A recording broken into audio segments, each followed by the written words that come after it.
Welcome to CityWise. I'm your host, Tiana Stevens. CityWise is produced by the City of Rochester to shine a spotlight on city living at its best. Well, the new owners of the Rochester Rhinos are fulfilling their mission to make sure that professional soccer is an asset in our community and will continue to be so for years to come. David and Wendy Dworkin join us today to tell us about their ambitious plans to re-energize the franchise. Thanks for coming on today. Thank you for having us. So you guys are business owners, developers. What prompted you to buy the Rochester Rhinos? Let's start with that. Yeah, the right person asked. It was never our intention to certainly own the Rhinos. We were in Toronto watching a Toronto Raptors game and a Sacramento Kings game, and we drove home and we got an email that the team was for sale. And I called the person I'd never met before, but we had a mutual friend in California, and we started talking about it, asked for some information, got a little bit more information, and within a week we were negotiating to buy the team. Wow. So it happened very, very quickly. Yeah, it did. What are some of your goals related to improving the fan experience, re-energizing the Rhinos? Well, it's multi-pronged and faceted. The first thing that we had to do in order to improve the fan experience is do things that you don't see actually behind the scenes. So adding staff to the front office so everything runs more smoothly so the fans can have a good experience because the front office is run well. And then it was going around and saying what was lacking in the fan experience, be it knowing how to get to the stadium with signage, a nice food and beverage program, good entertainment, the right price point. We literally redid everything, even the ticketing system. So some stadium upgrades have already been made. We're seeing those. What are some of the other why was it important to take care of them right away? Well, the scoreboard, it's pretty hard to watch any sporting event if your scoreboard doesn't work. So it looked like they had chicken pox. There were all these little red dots on it. It was pretty bad. And the pro rail, which is the LED that goes around the stadium, that needed to be fixed. So you need to have those in operational order for people to enjoy the most basic aspect of a game, and then just making sure that the fans felt appreciated and making it an inviting place to go. We needed to upgrade the turf because you can't have good players and teams don't want to play you if they're going to be injured on your turf. So that was one of the biggest. I mean, that really was we lost potential events coming to Rochester because they would not subject their players to that turf. So that was actually probably the single most significant thing that we needed to do to stay competitive in the whole soccer community. Sure. And you guys are working hard to engage the people in the neighborhood and getting to know the community groups. Why is that important for you? Well, it goes to giving back and why we even decided to go through with the purchasing team in the first place. It's a community asset, and it offers a lot. I don't think people realize the number of people that are employed at the stadium, that yes, there's a lot more people employed during the season with the ticket takers and the ushers, but there are a lot of full-time jobs associated with that team, sales tax that gets put into the economy. When we have teams that are from far away or larger draws, hotel tax.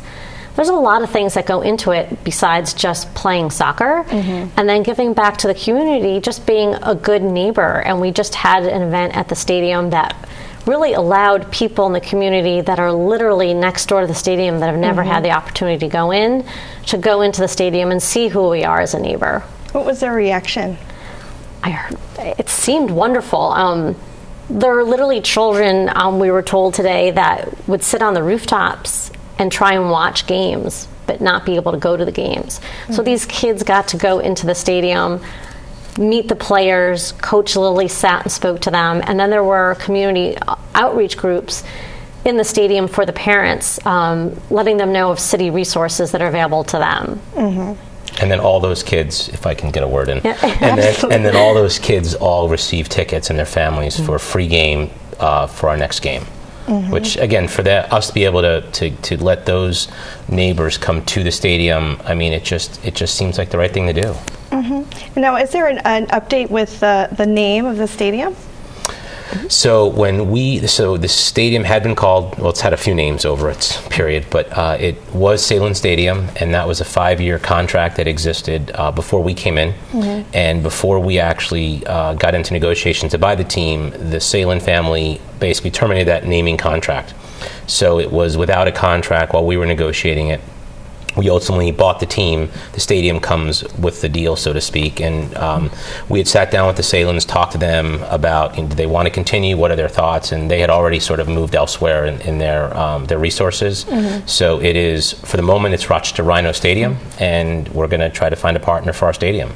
Okay. And are you looking for other sponsorship opportunities, maybe for the jerseys, or how are you connecting with the business community in Rochester? Well, the naming rights obviously is one opportunity, and that tends to usually go for a company or a business that's staked either in Rochester or Western New York and want to maintain their roots in that footprint and make sure they maintain that community aspect.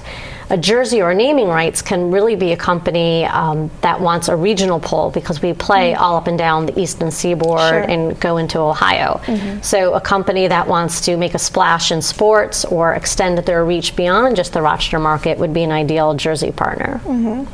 So as far as fans go, is there like a typical profile of a soccer fan, and how do you attract them in? I actually, we had a game yesterday, and I actually walked the entire stadium, and I probably met 300 fans. And before every game, Wendy and I are at the two gates, and we introduce ourselves to fans. And there isn't your typical fan, but what I have found is typical is that people really want to support the team. So I mean, there are people that say, I've been going to this team for 21 years. There are others that are millennials, which is, again, a totally different core group that historically had not gone to the stadium. And I was with 12 of them yesterday, that of the 12, only one had ever been to a soccer game before. And the other 11 had never been to a soccer game and hadn't watched soccer. And I was actually having trouble communicating with them because they kept turning their head to look at the game. And I said, well, what's going on? And they said, this is really fun. Like, this is really a good thing. Like, we're actually enjoying it. Because unlike most sports, there's no breaks. I mean, there are no timeouts. There's no anything. There's no breaks, changing of sides, other than the half. So it's really all energy all the time. And for the millennial population, that's a big deal. And really, all the seats are, you really feel like you're right in the action. So how do you engage people that haven't been to a game? How do you get them to come in? Well, we've done a couple of things that are new for the Rhinos. First of all, we've hired a director of social media. So that definitely helps with our push into the millennial, the younger market. We also have a new director of business partnerships. And not only does she bring a great business background, but she's also a Latina. And one of our markets that we think have been underserved in the soccer community here is the Hispanic market. So we're making strides to cultivate that relationship. And of course, maintaining the traditional, which you would maybe think of a soccer fan, youth soccer players and their families. Sure. So we're out in all three aspects. Excellent. So how will you engage that youth soccer community along with social media?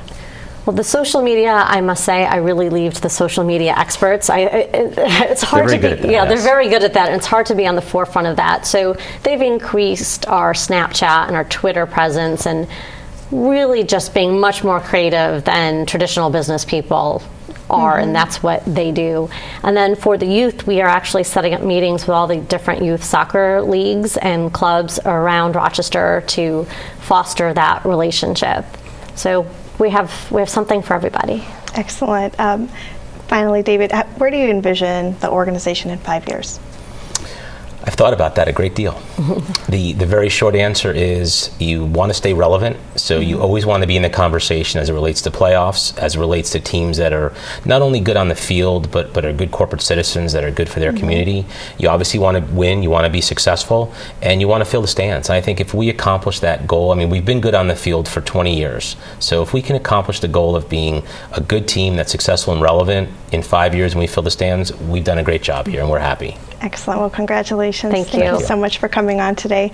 The Rochester Rhinos season is in full swing right now. For schedules and ticket information, you can call 585-454-3000 or visit rhinossoccer.com.